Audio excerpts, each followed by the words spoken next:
Hi, in this video, I'm going to show you how you can use LTspice to simulate your circuit. So this is the LTspice software. Um, it is very commonly available from its website. And when you open it, it shows a screen like this, and you can start building a new circuit from here. So this is a new schematic button. When you press it, you can see a blank screen. So the first thing you should do is to save your circuit here. So you can save this circuit with any name. So we're going to make it, we're going to make a transistor circuit which uses a bipolar junction transistor as a switch. So first of all, we're going to place a transistor, which is, you press this button, component, and then place an NPN. So there's an NPN, and you place it in a circuit. So this tool is trying to place more NPN transistors. So you press an escape button and it leaves the NPN transistor. So you can zoom in and out using the wheel on your mouse, the scroll wheel. And then we need some resistors. So we place a resistor here and we place a resistor here. You can rotate any component by pressing Ctrl R on your keyboard. So we need two voltage sources. So the voltage source is available from here.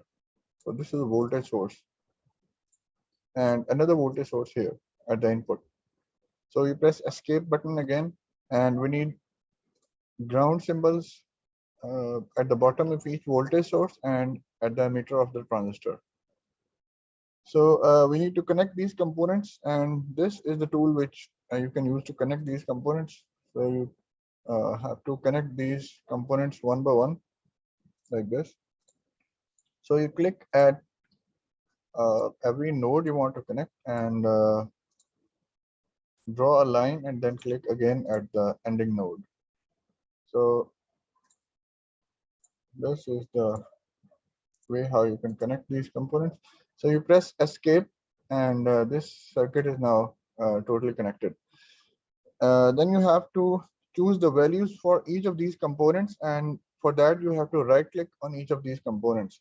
So you right click on the transistor and it opens up a new window. You can pick a new transistor and you have to arrange these list with the part number in alphabetic order. So you click on part number, and this is now arranged in alphabetic order. So you select this transistor, which is 3904, and then we have to right click on the voltage source to set its value. So when you right click it, it opens a new window for the voltage source.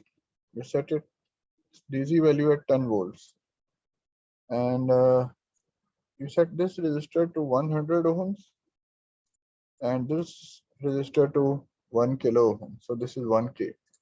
So you write 1K here, and we need this voltage source to be a pulse voltage source. So this should be a square wave with a frequency of 10 kilohertz and an amplitude of 5 volts. So I'll show you how to do that. So you right click on this, and it's trying to get a DC voltage from you, but we want to make a square wave source. So we press advanced, and from here we select pulse. So this is a pulse voltage source.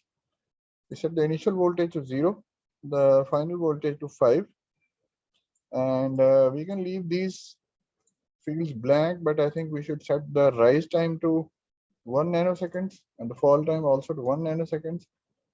The on time should be half the time period, so we set it to 50 microseconds, and the time period should be 100 microseconds. So this is a square wave source, and its properties are just written beside it. So this is almost ready for simulation. We press the simulate button, and we build a transient simulation settings. So we press this button, which is edit simulation command, and we select transient simulation. The stop time, we just want to run this simulation for 10 milliseconds. So we set it 10 milli, and we need we want to start saving the data from right from the beginning. So we set it to 0, and the maximum time step is should be small enough so we can capture all of the transient characteristics of the transistor. So we set it to uh, 10 nanoseconds. So when we press OK, then these settings also appear as a component, and you can place it anywhere in the circuit like this. And this circuit is now just ready for simulation. You just press this button, which is little guy running. So you press this button and this circuit runs like this icon. So it will take some time to simulate, and this is a graph sheet. So you can plot different voltages and currents on this graph. So the first thing we want to plot is the output voltage, and for that when we bring our mouse near this node, it turns into a voltage probe like this. So this is a voltage probe. It will plot a voltage on this graph. So when we click here, plots a voltage, and this is the voltage of node number 2. So we want to give it a name. We just delete this graph, and we want to give this node a name. This is actually the output voltage, and this is the input voltage. So this is the node label. You can use this to label a node. So we press this button, and we write out here. So this is the output node. This is the node label. We have to place this little box on the wire. So this is the output node. Then we press escape and make a new label, which is in, and we place the in label here. We press escape again, and now if we simulate this circuit, we can plot these graphs, and they will show up with these nice names, which is in and out. So just press appear a voltage source here, and click it on this node, and it will plot the output voltage. So this is the voltage of the node which is labeled out, and this is the voltage of the node which is labeled in. You can note that this is actually 10 volts. So the amplitude of the output voltage is 10 volts, which is the green graph, and the input voltage was 5 volts. So this is it has an amplitude of 5 volts. You can zoom in and out on these graphs using these buttons. So you can just zoom in like this if you want to see the waveform more clearly.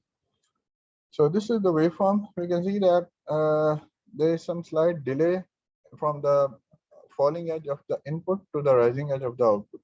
So this is basically an inverter with some delay and some non-zero rise time and fall times. So we're going to make 2 measurements on this graph, and for that we have to zoom in on this portion. We're going to measure the rise time of the output voltage. So it is the time that this waveform takes from the 10% of its maximum height to the 90% of its maximum height. So we zoom in further until this turns into a nice slope. And when we want to measure this waveform, which is green in color, we have to click on this, the name of this waveform, and a cursor will appear. So we click once, and these are the cursor settings, and this is cursor 1. We can move this, and we have to place this on the 10% value, which is 1 volt. And then we click again, then a cursor 2 appears. So this is the cursor number 2, and we have to place it at 9 volts, which is 90% of this waveform. So the distance between the time difference between these two cursors is 53 nanoseconds. So this is the time that this transistor takes to turn off, and it takes for the voltage at the collector to rise from 10% to the 90% of this value.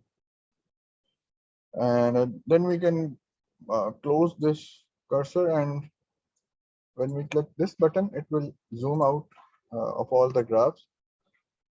We can also measure the time delay from the input to the output when the output is rising. So that is this time, which is between these two waveforms. So we bring two cursors. So this is the first cursor. We place it right here. And this is the second cursor. And we place it in the middle of this graph, which is 5. It should be at 5 volts.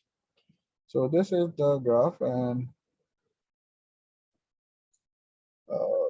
we have to place it somewhere here. Yeah. So this time is 1.42 or 1.43 microseconds, which is the time it takes for the output to start rising after the input falls. So this is the time delay from at the rising edge of the output, and this is how we can use cursors to measure time on this LTspice graph. So we zoom out all, and we can also plot currents. Like if we want to plot the current going into the collector of this transistor, we can uh, bring our probe near the collector of this transistor, and it will uh, turn into a current probe. So when we click right here, it will show the collector current, which is IC for Q1. So this is the collector current of transistor 1, and it is red in color. So if we zoom in on the waveform, so this collector current is direct opposite of the collector voltage, which is obvious from this circuit, and this current also takes some time to rise and fall, like here. So we can also plot the power dissipation in the transistor, and for that we have to build a mathematical formula for the waveform we want to plot. So when we want to plot the power dissipated in this transistor, it is the product of IC and VCE. So we are going to remove all of these graphs. I think we should keep the input voltage and delete all the other graphs. So we're going to make a new plot here. So we right click here and add traces, and we're going to multiply the collector current with the collector emitter voltage. So we know the emitter is at ground. So we just select IC and then write a multiplication sign, and then we select V out. So this is V out. So this is the collector emitter voltage multiplied by the collector current. So this is actually the power being dissipated in the transistor. So we know when we are using a transistor as a switch, there is almost no power being dissipated in the switch as long as the switch is not turning on or off. So the power is only dissipated in the instance when it is either turning on or turning off. If it is working as a it is not, the state is not changing, then there's no power dissipation. So when we plot this graph and we zoom in to the graph here, we can see that the power dissipation is almost zero for most of the times, and yeah, there's a little power dissipation when the transistor is on, and there is a lot of power dissipation when the transistor turns off and when it turns on. So there is power dissipation at the transitions, but in this between the transitions, like in constant states, there is almost zero power dissipation. So we can zoom in this graph, and we can find out the area under the graph, which is particularly typical to a triangle. We can find the energy being dissipated in a turn off event. So it is the area under this graph which gives energy.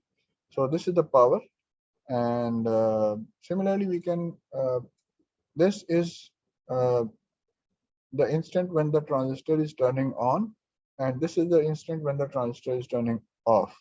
So there are two spikes of power, and you can just measure this using the cursors like in the previous experiment.